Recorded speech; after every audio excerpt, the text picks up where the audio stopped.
Ito na ang pinakahuling trade ni LBJ sa NBA na dula si Lolo. Naku po, talagang napangangayata din ang lahat dito mga kapatid dahil hindi nga po inaakala ng lahat din na aaminin to bigla ni Lolo Bron. Masyadong maaga pa nga daw naman para sabihin niya to, pero mukhang hindi nga rin po to nagustuhan ng pamunuan ng LA. Masyadong mapangahas ang inasal ni Lebron ngayon at mukhang ayaw na rin nga po ni Lolo na magpaligoy-ligoy pa dahil prangka kung prangka na nga po ang mga sagot niya kahit pa masagasaan ang bumubuo ng Lakers team. Iba na nga po talaga ang attitude ngayon ni The King. Wala nang pigil kung magsalita kaya alam na ng lahat na babay Lakers na nga po ito. Paano ba naman kasi mga kapatid, galing na nga po mismo sa bibig to ni Lolo Bron na kung saan siya mapupuntang kupunan kapag natapos na nga po ang season na to. Hindi pa nga po siya magre-retiro bagkos papalag pa nga po si Lolo. At mukhang dito nga po ang iting tagumpay na sina Curry at mga fans dahil isa nga po sila sa nasambit ni Lebron na pipiliin niyang team, pero hindi pa nga po nagtatapos din dyan dahil kasama rin nga po sa listahan niya ang dati niyang team na Cavaliers. Mukhang makakakuha yata ng titulo itong si Harden pag nagkataon ano. Sulit na sulit ang pagdating niya sa Cavs dahil sa wakas lalaki ang tsansa niyang masungkit ang titulo kasama si Lolo Bron. Pero wag ka munang magpakampante rin dahil 4 na team nga po ang isinuwalat sa atin ni Lolo Bron. Ang huling 2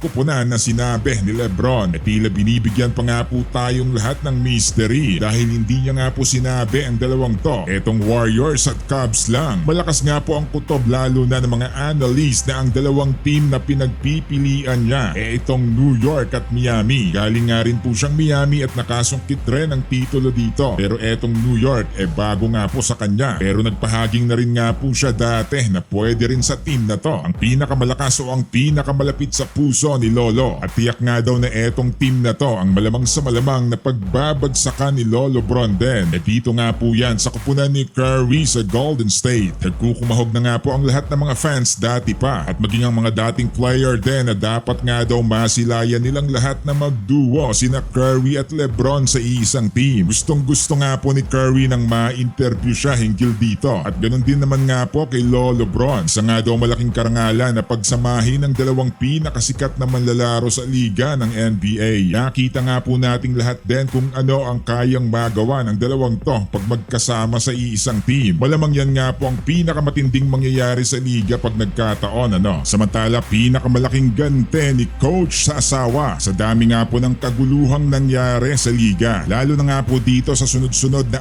away sa loob ng court. Eto nga po malamang ang mas napaka-satisfying. Di nga lamang po si Coach Spoelstra rin ang nabigla sa plano pala ng Miami sa kanya. Kahit nga po ang mga fans nagulat rin. At ang iba tama nga lamang daw naman yan dahil maliwanag pa nga po sa sikat ng araw na kung ano lang ang habol ng asawa ni Coach Spoelstra. Biruin mo ba naman mga kapatid, akalain mo yon ibinigay ng pamunuan ng Miami Heat ang kontrata niyang tumataginting na $120 million matapos nga pong ma-finalize na ang lahat ng divorce nila ng dati niyang asawa. Record breaking nga po ang ganyang klaseng kontrata mga kapatid para nga po sa hindi nakakaalam. At talagang real niggas nga daw ang bumubuo ng kupunan ng Miami dahil concern nga daw sila sa head coach nilang si kabayan Eric Spoelstra. Alam nga po ng lahat lalo na sa Amerika ang laro ng mga babae. At kita nga po na eto lang ang habol kay coach. Konting problema lang, hiwalay agad para syempre may makuha si girl ano. Talagang kawawa nga rin po si Coach Spoelstra dahil ilang buwan nga lamang din po ang nakakalipas nang masunog ang pinaghirapan niyang bahay. Ang malupit pa nga po doon talagang napulbos lahat ang pinaghirapan ni coach. Malamang bilang ganti din to sa kanya ng pamunuan ng Heat dahil sa pagiging dedicated din talaga ni head coach sa kanila. Kahit sa hirap hindi rin po talaga nila iniwan si head coach ano. Ang masusukli na nga lamang po ni coach sa Miami maipanalo ang bawat laban at higit sa lahat